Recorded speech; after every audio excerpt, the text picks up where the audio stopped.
In Ukraine's Luhansk region, new images show the aftermath of an explosion at the headquarters of a Russian mercenary group, the Wagner Group, which has been accused of war crimes, had been using a hotel as its base in Russian-occupied territory. That hotel, now a crater, and Russia blaming Ukraine for the blast. Dramatic new images also coming out of Melitopol.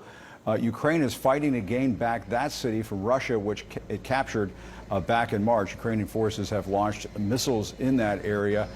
Former officials there says Russia turned the city into one giant military base. Its troops taking over homes and schools. And joining me now to talk about this is the former commanding general of all U.S. Army forces in Europe, retired Lieutenant General Ben Hodges. General, thanks so much for being with us. We appreciate it. What's your reaction to Ukraine launching this missile attack on this Russian-occupied city, and also the news that there's been this explosion at the headquarters of the Wagner Group, the Russian state-controlled mercenary group, notorious group?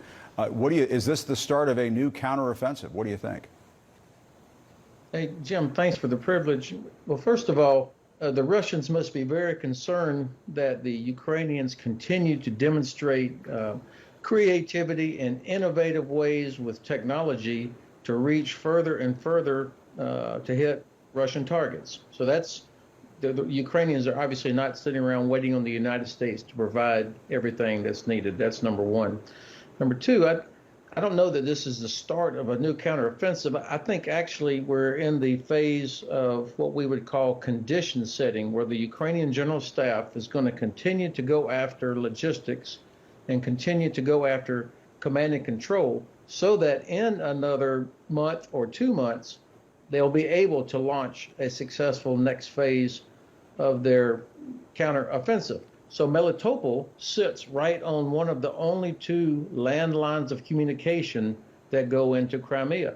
So hitting Melitopol will disrupt the ability of Russian forces to reinforce Crimea. And why go after the Wagner Group? Well, the Wagner Group, of course, has a certain sort of notorious cachet already.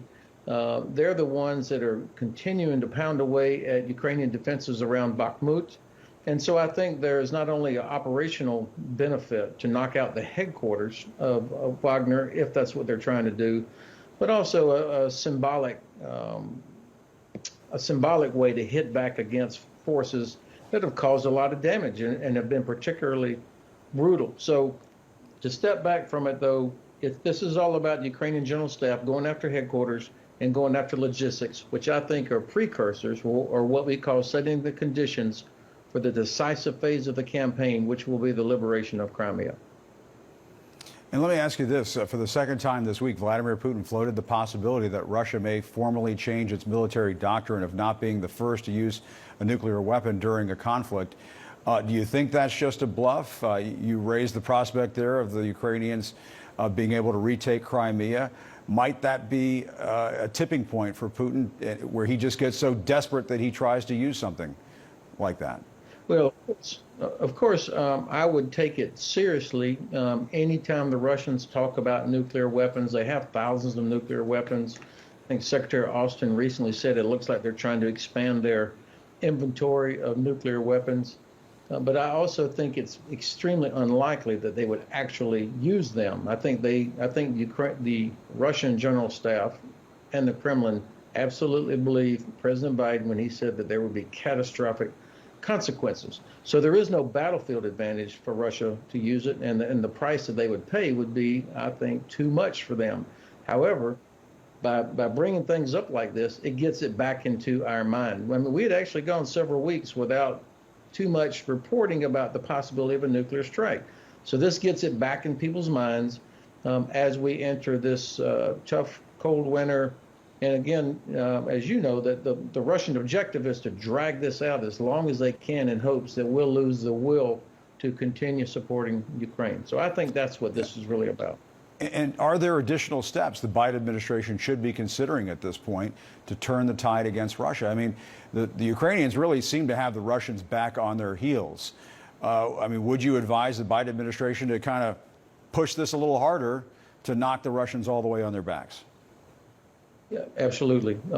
I think that the administration, which has done a very good job on so many aspects of this entire conflict, we still are self-deterring ourselves out of an overestimation of what Russia might do to escalate. I actually think Russians don't have anything else with which they could escalate other than to continue threatening nuclear conflict. Now, this is not happening in a vacuum, and I wouldn't claim to know everything. The conversations with China, for example, that may be causing us to limit what we're doing.